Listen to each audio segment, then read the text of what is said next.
So thank you so much, Sherry, for taking the time to speak with me tonight. I haven't seen you or talked to you. Like, we've talked off and on, obviously, but to see Yeah. you just feels so good because I'm like, I miss your laugh and your lightheartedness and the way we talk about things. We're like, oh, I totally get what you're saying, where other people may not get what we're saying. Yeah, it's true. And I made a post, I think it was on Facebook or Instagram somewhere, and I loved what you had shared about like the room that you had built that like your kids can go and chill in. So maybe we can just Yeah. start with like introducing yourself, your family, your background. I'm a stay-at-home mom currently, but we did meet in a preschool. We worked together. It feels like a lifetime ago, I have to say.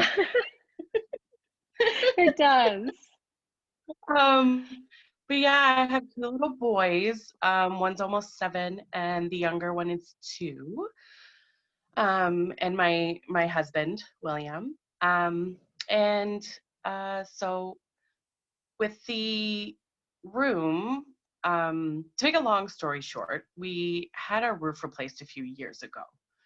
And a couple of years after that, we started noticing some water in the spare bedroom. So we had a bunch of work done to try to fix it. Turns out the roof wasn't put in totally properly, so we had to get it all fixed. But when we opened the wall, there's just empty space back there. It wasn't load bearing. Like it was just an empty space. Because we have a Cape Cod, so there's dormers. In the room, the dormer area is like recessed. So it was on one of those sides beside the dormer. We opened it up and it was just like empty space.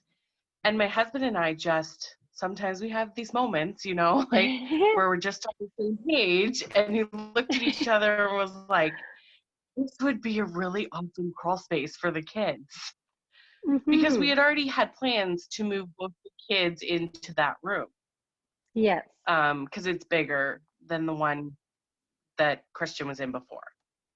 My older son, sorry, that he was in before. So we just looked at each other and we were like, this would be perfect. So it just we got everything fixed, and then we just took our time with it. But yeah, it was I'd say the space was like 2.5 feet by like 3.5, 4 feet. Like it was just a space in there. So we closed it in, and we did all the work, all the drywalling. My husband is an electrical engineering technician. So there's a little light in there with a light switch and a little plug for them if they need to, like, I don't know, charge their devices or something, because, you know, they're kids. Yeah. Yeah. And But who yeah, doesn't want that in their space? exactly, right? Yeah. And we let my older son pick paint colors to go inside, and he helped a little bit with that. So like it was kind of a family project, as much as my toddler couldn't really do a lot, but yeah. And do you find that they use it like a lot to sort of playing, or do you find just one of them go in at a time? Right now they kind of go in one at a time. My youngest just thinks it's like a lot of fun because he can turn the light switch on and off, and you know what I mean? It's like a little space that's his size even. Like, so he likes it. Christian doesn't use it as much. But I think he will, you know what I mean, over time. Yeah. For Because sure. we've had some like anxiety issues and stuff with him. So he's only just getting to the point now of being okay alone, like by himself in a space. I love that you just said that and shared that because I feel like that's more common than like what people think. Like sometimes I think people think it's just like, oh, that's just kids like being babies or being babied, but it's like an actual anxiety. So Mm-hmm. for that kind of, I want to say like misinterpretation, but kind of just to shine light on what that really is. What does that look like for you and your son? If you're okay with sharing that, like how did you notice that he was having that anxiety? Um, he's always been very passive, so he would always um, regress into himself. So it's not necessarily that he was exhibiting a lot of symptoms, it was more a lack of symptoms. I don't know if that makes any sense. Mm, it Because does. I love how you said that. Yes. he wouldn't talk. He wouldn't, and if I asked him to go do something, like I said, if I said, run upstairs to your bedroom and get some socks or something, he would literally just be like, I don't want to. And I was like, well, why not? And then he would stay quiet, stay quiet, stay quiet, and then full on meltdown. Like he would just go really quickly and slide right to a full on meltdown, like to the point that he would cry and not be able to talk at all because he was so Mm-hmm. agitated. But he was also having nightmares all the time. He was up numerous times a night. Um, uh, yeah, and he just didn't want to he didn't want to do things. That'd be hard as like a mom too, because you're like, I want my child to experience life. And like, you just have like a different way of how you picture that they're going to embrace things. So it would be hard to like see your child like shut down in that way and not be able to express themselves because you really just want to like be there and connect with them when they feel like that. Yeah, and every new situation we went into, I started feeling anxious about him. You know what I mean? Like, is he going to be okay doing this? Is he going to shut down? Is he going to, and like the idea of sending him anywhere that they did, like to a friend's house or something where they didn't know him as well, Mm. was like a nightmare because I was like, the way he is, they're not going to understand his cues. You know what I mean? They're not going to recognize it because he doesn't do the things people would be looking for. You know what I mean? Like he Yes. literally would do nothing Yes. and then melt down. Like it would. So I was starting to get anxious, and then finally over last summer the husband and I were just like, enough. We can't live like this can't keep going this way. So I made some phone calls and we got him into a program, and it's turned things around a lot. He's gone for a sleepover at a friend's house Oh, since. Yeah, like he's happy at school. So it's been good. But the other part of building that room was he can have a space. mm-hmm. You know what I mean? So Yes, that's so important because like even for me personally as an adult, like I feel like I'm really extrovert. Like I love talking to people, meeting new people, but then there's times when I'm just like, I don't want to people. Like I just want to like yeah, hide over here or like spend time in my home and I don't want anyone to like come see me. Like I just want to do whatever, like disconnect a little bit to recharge and just like process my emotions or disconnect from everything that was going on because that itself I find creates anxiety when you're like so overwhelmed and like doing too much. So I love that you have that safe space. I think that's so important because I find in these like modern homes too, like you don't have that. It's like you have a bedroom, we have a living room, we have like a TV room, we have a bathroom, like everything's so structured. And like Yeah. that less outside time, like more screen time, like all these things were always on.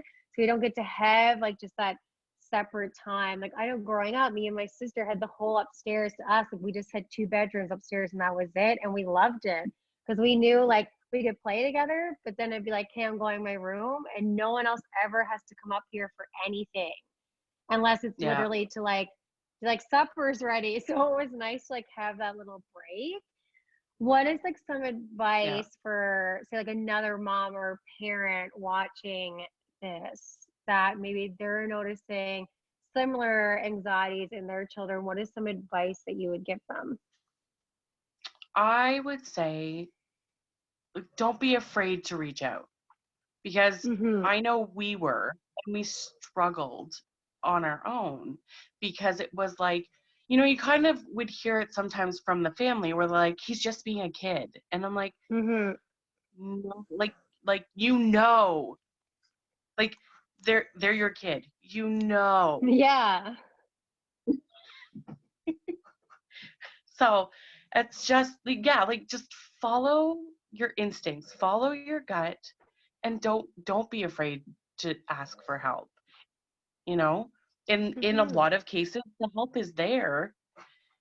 You just need to find it or ask for it or Mm-hmm. that sort of And did you thing. find like was most helpful finding like a doctor or like a support group? What have you found the most helpful in that way? I actually, at first, last year was his first year in school. He was in Mm-hmm. primary last year. And I, knowing how he was and how he, with his anxiety and stuff, I had a meeting with his teacher, and I said, listen, I understand, um, like you have a classroom full of kids. I'm not asking you to like one-on-one with him, but these are his signs if stuff is too much. Um, and she's like, I've seen it, where they'd be doing something as a group and he would just move off to the side and just like freeze, Mm-hmm. you know? She said, I've seen it. And I said, okay. I said, well, I just want to keep an eye on it. I just want to know what's like, how it, how he's doing, whatever. Turns out his teacher had also had a child who had anxiety problems in school. So she Okay. brought me in materials. And towards the end of the school year, she said, here's a piece of, she gave me like a pamphlet and she said, you don't have to go through your doctor. You can just call this number and they will hook you up with services. What? That's so cool. Yeah. Wow. So that's what I did. I called I think it was at the beginning of August because we had a super busy summer. So I just kind of like did all of our summer stuff and then got to it. But yeah.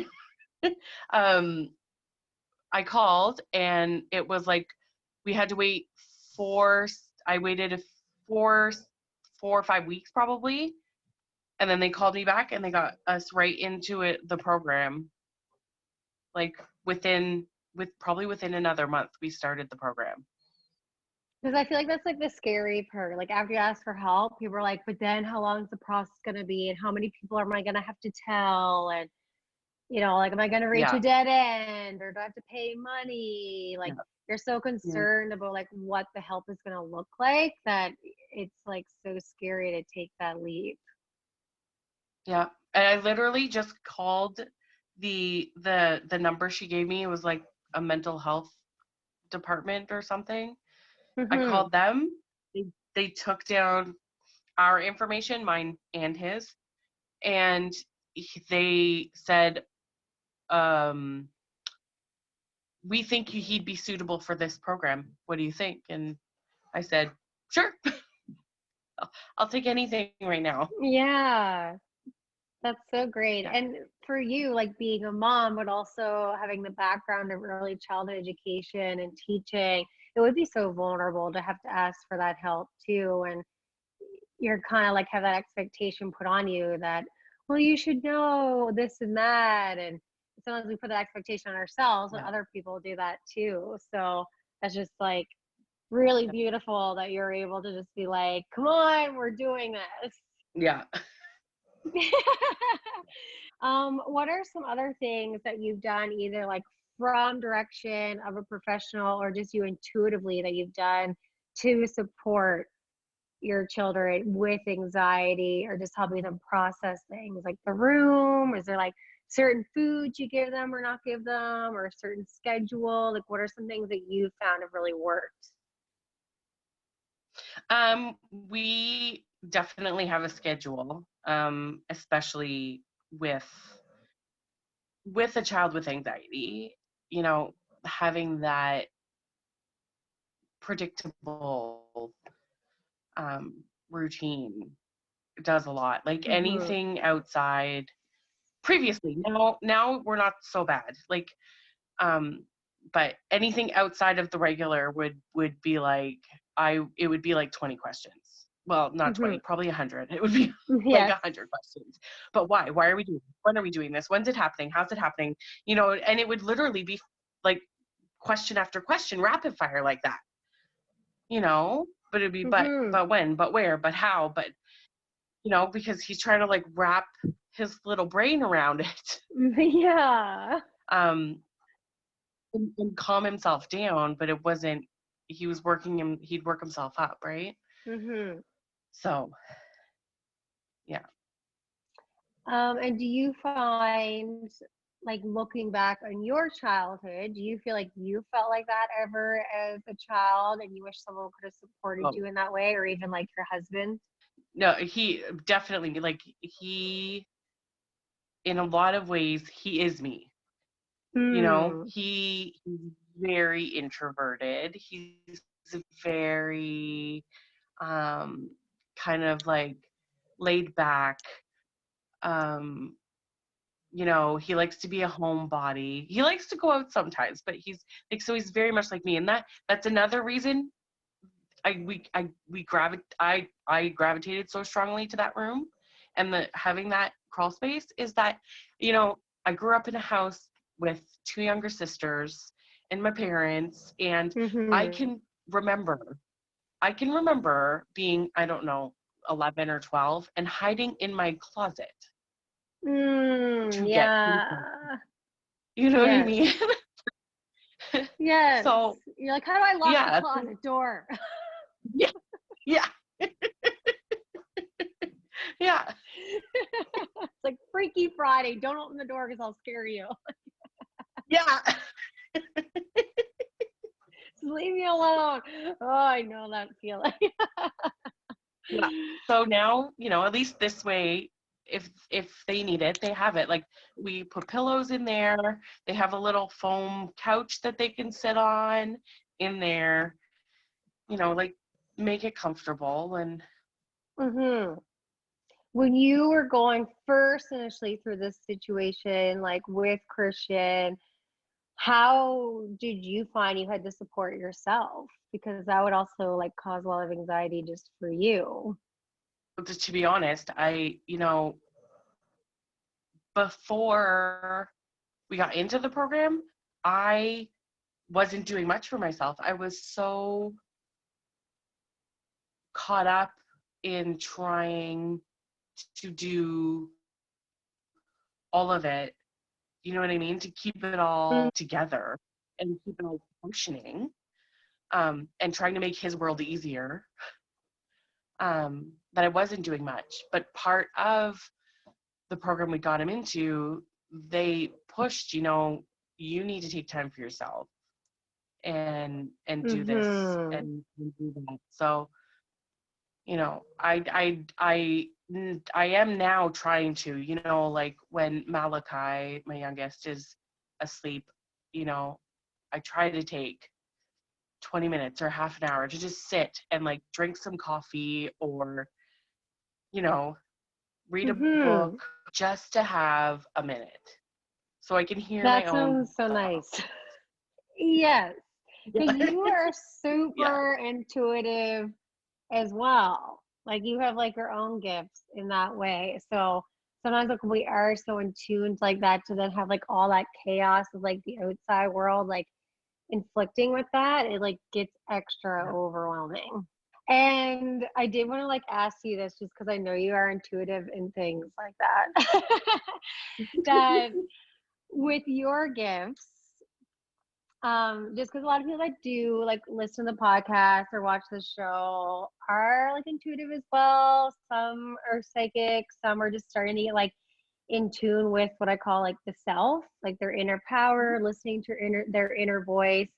Um, for you, what does your inner voice and intuition sound like? Like, does it come to you in images? Does it come to you in voices? Like, how do you get your messages?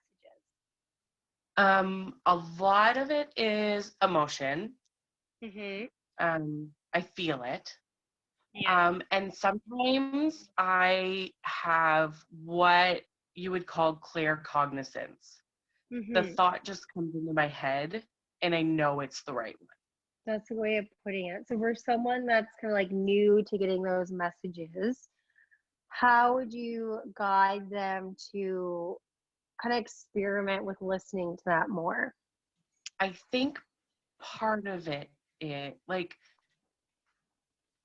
something that's helped me is um meditation or just like trying to quiet my own head, because a lot of times you get that battle between what you know and what you're Mm-hmm. feeling, right? So part of it is to like quiet down that rational mind because it's like conflicting, right?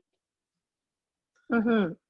So yeah, so like meditations help. The other thing that I'll sometimes do is just if I've got a decision like between two options, but it's not, if it's just a simple decision, especially when you're practicing, right?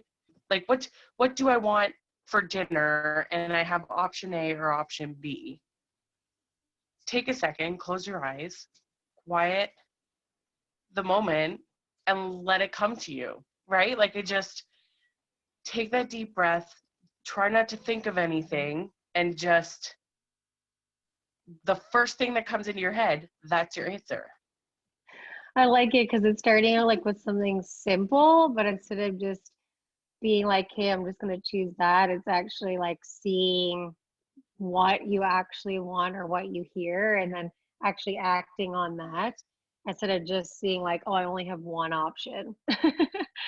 And actually letting yourself decide what you want to do and then using the little things to then be able to choose the bigger things. Yeah. Do you feel like Christian, where he has that anxiety, do you think that he also may have that gift of like intuition and maybe like that's why sometimes he wants to know so much so maybe he can be like a part of that process of making choices, or what do you feel about that? I've always suspected Mm-hmm. that he does. He just seems to, he's a very empathic. He just seems to take things in. Mm-hmm. Good Like word.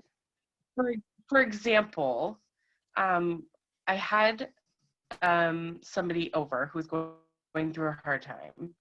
Mm-hmm. And he was here, and I said before she came, I said, listen, like she's gonna be upset. She might be crying, but that's okay. We're all allowed to get upset, right? Like you know, this is normal. People have feelings and they can express them, and that's fine. We just need to be with it. And he said, okay. And she came, and he was in the living room playing a game. And she came in and she sat down on the couch, and he looked up and he looked down, and then he got up. I was in the kitchen. I wasn't in the room. He got up, he walked over, he sat beside her, leaned into her, and just kept playing his game. So he just like went over and was just with her in her moment, no pressure, like, it was beautiful. That You is know, and he's beautiful. only like Because that's probably all not she even really 7 yet. wanted.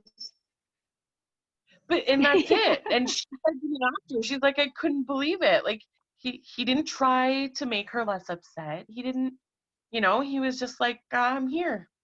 I love that. When I look at Christian, I know he's only 7, but when I like see him in pictures or even when he was like really little, I'm like, he's gonna be so smart and probably be like running this like big company and he just says like 5 words and it like changes the world. Like he just seems like so in tune and like smart in that way, but Yeah. like impactful with the simplest things.